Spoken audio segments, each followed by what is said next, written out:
I'm your host, Emily Springstrow. We have a great show lined up for you today. A lot of great things coming up here in our city, and we're going to go ahead and dive into our first segment of the show, and that is Memorial Day. We're going to be talking about the Memorial Day procession and Memorial Day events. I'd like to introduce Mike Hurt and Larry Meads here to tell us all about what we can expect that day. So, gentlemen, thank you for joining us today. Thank you very much. Yes. And we're both Larry and I represent Disabled American Veterans, Chapter 17, here in Winnebago County. Yeah, it's an amazing day that happens, and Larry will share at 7 o'clock. We're going to have the reading of the names at South Park. 8 o'clock we will have a riverfront ceremony, and that will be dedicated to those lost at sea.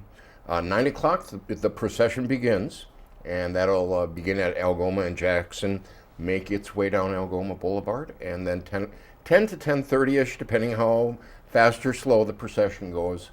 We'll then have our Riverside Cemetery ceremony as well. Definitely. So a full day of events for Absolutely. Memorial Day, all in remembrance of those people who have given their lives and made that sacrifice for our country. So you kind of gave us an overview of what to expect. So we'll kind of dig a little bit deeper and take a look at each of those events, and you can tell us a little more details on those. But before we get into that, thank you both so very much for your service. I appreciate it. Yes. It's a great nation. And, we were talking before we started taping about the meaning of Memorial Day. It's a little bit different than Veterans Day. Well, I guess you could say a lot of bit different. But I guess maybe before we even get into that, we could talk about what Memorial Day is and what that means for those of us who might kind of be a little confused about it.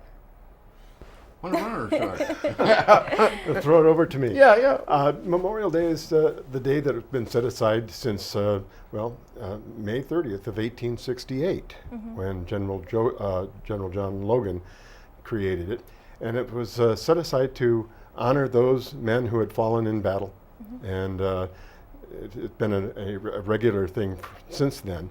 And in the mid-60s, early 70s, was it, that by congressional order it became Memorial Day and a 3-day weekend. Yes.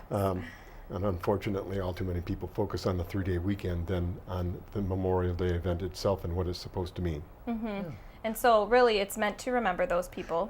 Absolutely, and Larry brings up a real good point, is there's a distinct difference between Veterans Day and Memorial Day.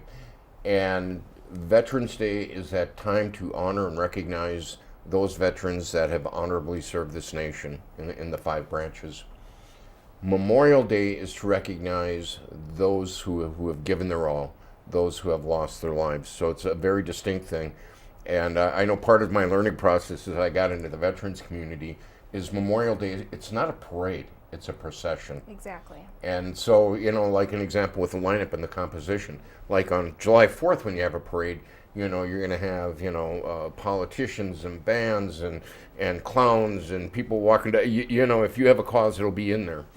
But the procession is very distinct. It's and a somber very event. solemn, very somber. And in this one, we are actually going to be interring a World War I veteran, and it's the 100th anniversary of World War I. So you'll actually see at the end of the lineup a hearse and taking its way to the cemetery.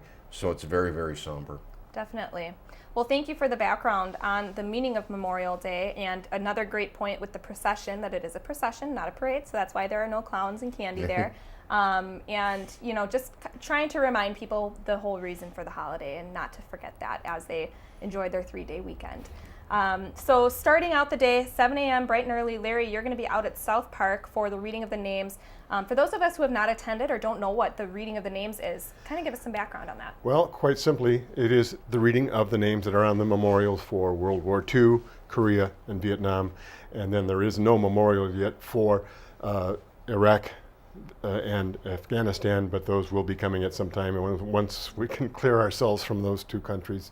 But I guess there are talks in progress for monuments for those men. There are very few, fortunately. The reading of the names is just a gathering to honor, to remember, because I think when it comes down to it, we would all like to be remembered for something good that we have done in our lives. And these men gave everything. They're all from Winnebago County, and for the longest time, I would go by there on Memorial Day. I would read the names aloud to myself and offer an honor salute and be on my way. After a while, I started realizing that I was the only one doing this. So I started to try and organize things, and between this, that, and the other, I realized that if it was going to be done, I was going to have to do it. So this will be the 5th year for people to come and gather. The people who come to the event are asked to come forward. They read a group of 10 names, and then somebody else will come up and read some more. Excellent. Until we get all of the names read So on it's those monuments. It's a great way to remember, pay your respects, and really, you're looking at the holiday as remembering everyone as a whole. But it's great to read those names, and these are real people that we're thinking of. And it reminds those of us who are here. I sometimes call us, as veterans, I call us survivors. Yes. We survived our military service. These people did not. Exactly. And it serves to remind people who attend that there are real people who came from Winnebago County, who served in foreign wars and died in foreign wars for us, including us veterans. Definitely. So after that is the riverfront ceremony. Right. Tell us what that is. Yeah, we'll have the riverfront ceremony. Ellen Schmidt coordinates that. She just does a wonderful job with it. And it'll be right back behind the city center, right in that area. And we are so fortunate, but Captain John Townsend, retired United States Navy, is going to be the speaker. And very accomplished. He was in the reserve, active Navy in Vietnam. He is a retired legislator. He actually represented the assembly in the Fond du Lac area, and he's currently on the Veterans Board for the state of Wisconsin, so a very accomplished individual. So he's going to give the speech there. They do a laying of the wreath. Then after that, the procession pulls together, and it lines up, and all goes well. 9 a.m. It'll start to head down the down Algoma Boulevard, and again, it's a very solemn event. And 10:15ish, we'll be able to start the ceremony at Riverside Cemetery, and for that, and this is huge, but the brigade commander for the 32nd, many of us familiar with the Red Arrow. Colonel Mike George is going to be the speaker, and he is going to be giving a presentation, about what Memorial Day means to him, and then we'll actually be doing that interment of that World War I veteran, and his name is Arthur C. Meese, and just incredible guy, born in Hortonville, ended up going into the war, was a private first class. Was with, and it's as a veteran, it's kind of hard for me to see, but with a telegraph battalion, something you don't think about. But Yes. yeah, they had to run telegraphs. That's the way the communication Signal worked. Corps. Yeah, Signal Corps today. And but when you think about World War I and the role that telegraph had, that was huge. And so this is a person that was under fire, and he survived the war. He actually was a businessman in the area, and then he died in 1981. And I want to give recognition to Dave Holtz as somebody that was spearheading this, and he unsuccessfully, we weren't able to find any kin, and so working with the Veterans Office here in Winnebago County, we are going to give him that final honor as a veteran, and he will be interred in our cemetery. So one thing I really encourage, seriously, parents, bring your kids to the cemetery. This is huge. Because it's the 100-year anniversary of World War I. You're having a World War I veteran interred. You're not going to see this. And then plus you're going to have the brigade commander for the Red Arrow speak, which... It's incredibly special. Yeah, and incredibly special. The other thing I do try to do is get kids from the schools to come and participate in the event. Maybe they're handling the flags. I have a youngster from the South Park Middle School who will be doing taps. He was there last year and did an excellent job.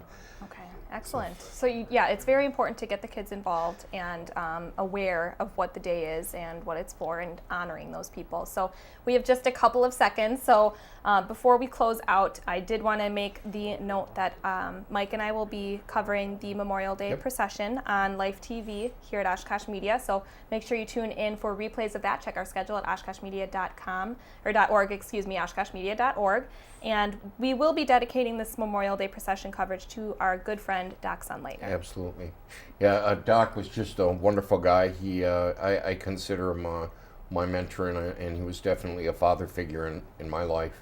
And both of us had the pleasure of co-hosting this show with him. And to be able to dedicate the 2017 Memorial Day program, I can definitely say Doc is smiling above.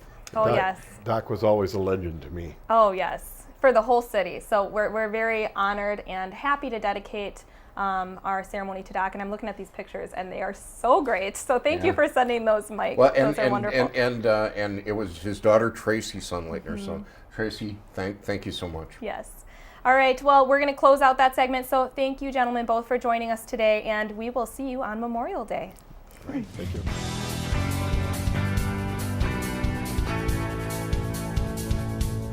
Oshkosh Today was supported in part by the Friends of OCM.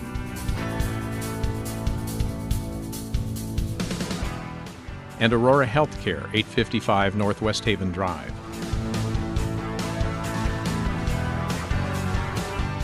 Set design provided by House of Flowers, 1920 Algoma Boulevard. Oshkosh Today.